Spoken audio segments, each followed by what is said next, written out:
Welcome to Coruzant Technologies, home of the Digital Executive Podcast. Welcome to the Digital Executive. Today's guest is Annie Cole. Dr. Annie Cole is an expert money coach and financial educator who teaches women how to master all areas of their finances, from budgeting and paying off debt to investing, building wealth, and retiring early. She is the founder of Money Essentials for Women, an all-in-one online financial resource center, the author of 101 Ways to Build Wealth in Your 30s, and the former VP of a global edtech startup. In her 20s, Annie was a burnout social worker struggling on a $26,000 a year salary.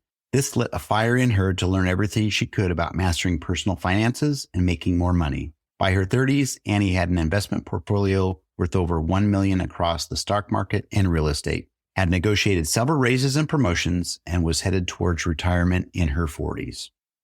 Well, good afternoon, Annie. Welcome to the show. Hi, thanks for having me, Brian.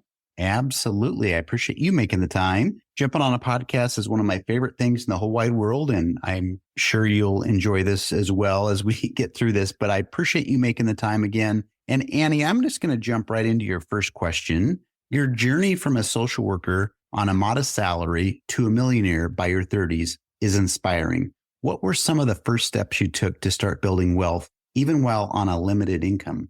Yeah, such a great question. I will say when I was back in that 20-year-old self making $26,000, the first thing I did was I invested every single month, even the tiniest amount. So I know a lot of folks think when they're young, oh, I don't have enough money to invest. I was investing $25 a month. And it really did not add up to much back then. But what it did was it built the habit in me to continue investing, which every time I got a raise or a promotion, I just invested a little bit more. So that was the number one thing I did that really made a big difference.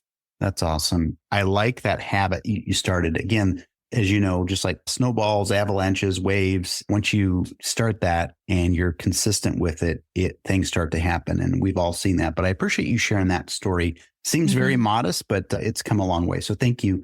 Annie, your book, 101 Ways to Build Wealth in Your 30s, offers a wealth of tips for financial growth. Could you share one or two of your favorite strategies from the book that you think might have the biggest impact? Sure. It's very hard to pick just one. I will say my inspiration for the book was I read another book that was a list of about 100 different tips for career growth. They were really short chapters, about 2 to 3 pages each, and it felt very digestible. Like I could keep flipping through the book and picking something out. So my book is very similar, 101 different tips for mastering your finances and building wealth. And I think the number one tip that I love the most and have used in my own life is mastering my money mindset. So the first chunk of my book is all about psychology research on how to have either a positive money mindset or overcome something negative. So for example, if you were raised to believe that money is bad or you want to release money shame, there's actually some activities in the book that will lead you through that and help you to dream even bigger when it comes to what you think is possible and overcome some imposter syndrome around money. Thank you. And I like that you gave us some teasers there, something to get myself and our audience to kind of get excited about your book and learn some of your financial secrets. So I really appreciate that.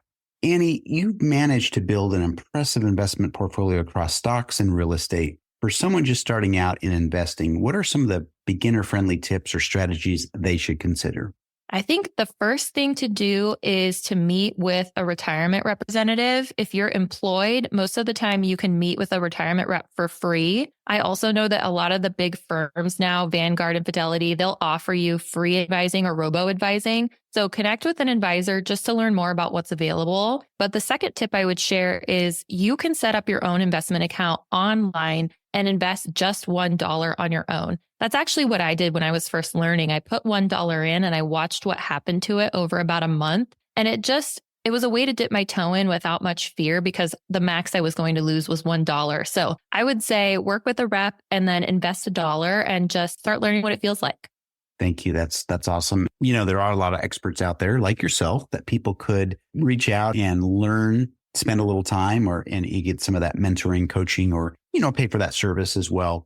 So I appreciate that. And I know it takes just little baby steps like you mentioned previously. And I know things will happen over time.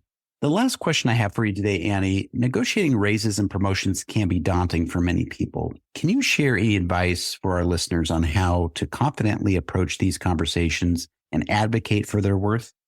Absolutely. I think the first thing to do, if you are even thinking about advocating for yourself, asking for a raise or a promotion and having that conversation with either a future employer or with a current employer, is just accept that it's going to be nerve wracking. You'll be sweaty, you'll be nervous. The more you can embrace that, the better. And then once you get past that fear, practice. Come up with the language you want to use in that conversation. Come up with a mini script of bullet points. I actually have, I think on my blog, but definitely in my book, a script that you can use when asking.